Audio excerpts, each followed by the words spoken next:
This is my submission for the final project for business ethics. So let's just get right into it. So when we want to consider how Costco gets it right, I think the most appropriate principle would be to use virtue ethics. So I have always been gravitated towards virtue ethics because of its adaptability, where it kind of seems just like a underlying like guideline for any situation where I felt like utilitarianism and Kantian ethics seemed much too strict and were not necessarily applicable for real life situations. In a lot of instances, because it just like it doesn't seem like a very natural way of thinking, and I don't know that many people in real life that seem to like act in any situation with like a strictly Kantian or strictly utilitarian point of view.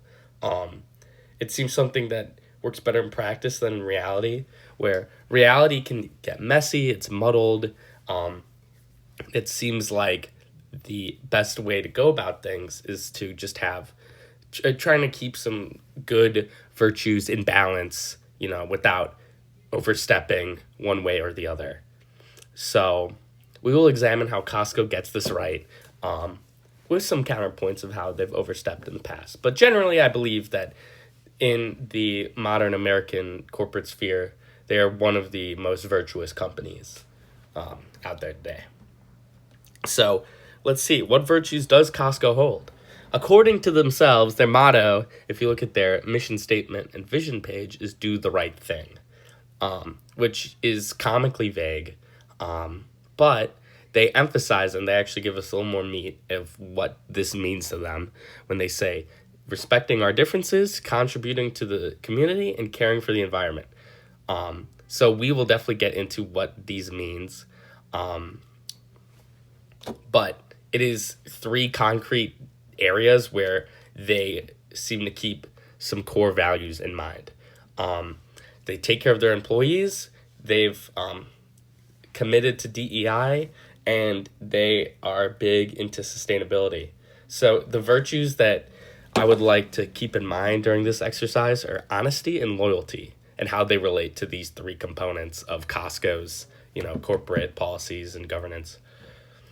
So before we get into it, I'd like to tie this in personally. So I would consider myself a pretty left-wing person, very pro-worker, pro-union, etc.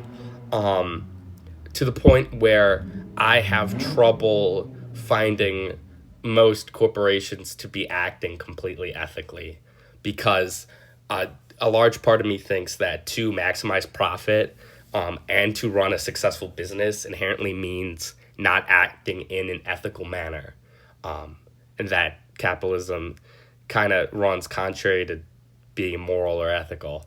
It's pretty exploitive, in my opinion.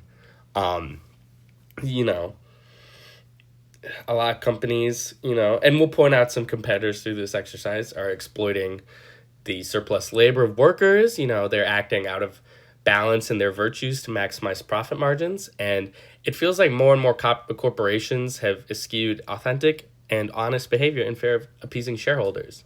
I would suspect this is likely due to technology making these kind of practices easier, whether it be like, dynamic pricing or, time theft or just, digital surveillance. There's just more and more it feels like, corporations aren't working in the best interest of the common man.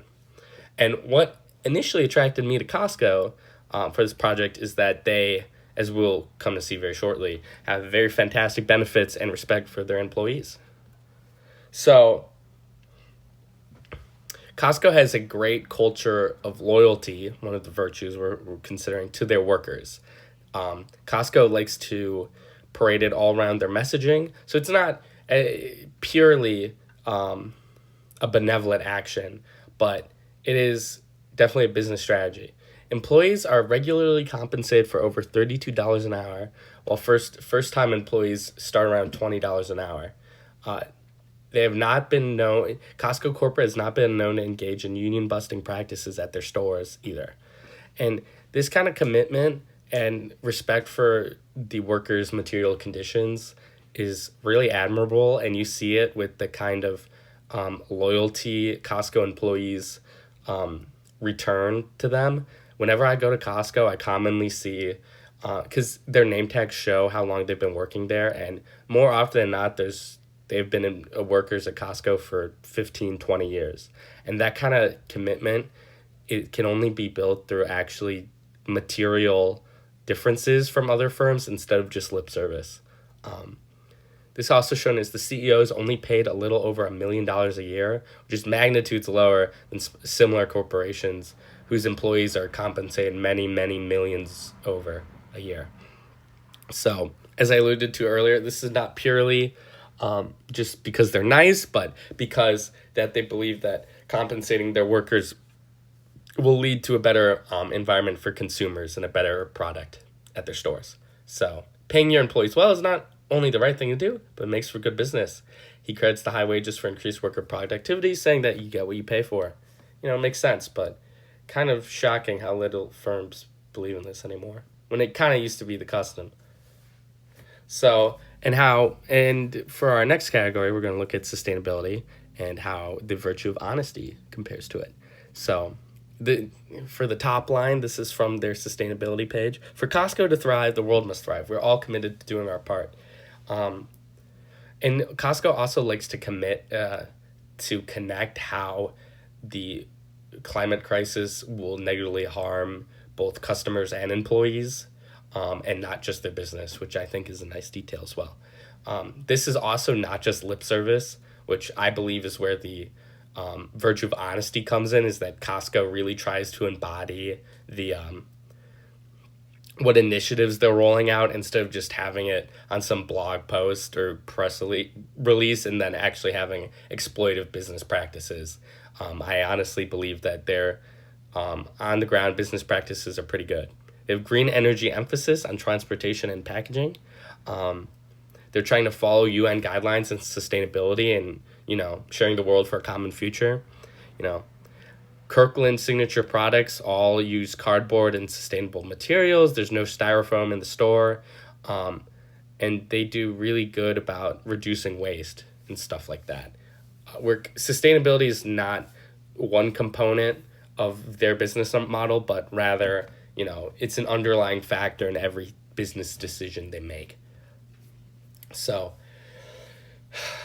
this is how Costco stands by loyalty as a virtue, is that they stood up for DEI when it was very easy not to. So Costco's executive suite and board of directors have fostered a strong progressive culture among shareholders. This led shareholders to reject axing Costco's DEI initiatives in a public vote right after the Trump administration took office. So around a year ago, as we all look at the news and see, Trump took a big stand against DEI and signed executive orders demanding that, businesses and government agencies cancel the practice. And many firms that even had similarly progressive reputations, such as Target, did in fact close down their DEI departments or move them, when Costco chose not to. And stakeholders were shocked to see companies such as Walmart, Target, and McDonald's waive away their commitments. The second was advantageous for them to do so. However, Costco values loyalty to its community over all else and stuck by their previously made commitments, which really exemplifies that when they say that they're going to honor DEI principles, they actually mean it instead of just saying it because, it was the political climate of the early 2020s. So how does this connect to Men and Women for Others and the basic needs and justice guidelines? We have seen from the three examples, worker compensation, DEI, and sustainability, how Costco exemplifies loyalty and honesty, two critical virtues that Aristotle emphasized when developing his ethical theory. However, Costco's conduct also applies to Jesuit principles as well, such as the motto, Men and Women for Others, and Marquette's basic needs and justice paradigm. I would say this is best represented by Costco's commitment to human dignity, where, they're honestly trying to see the full person in what they're doing with how well they're compensating employees.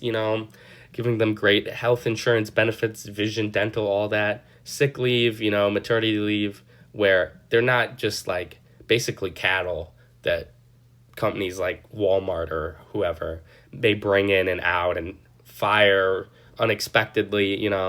It's they're really trying to keep in mind that the Costco employees are humans too with families, and if Costco shows them respect, then the employees will show Costco respect.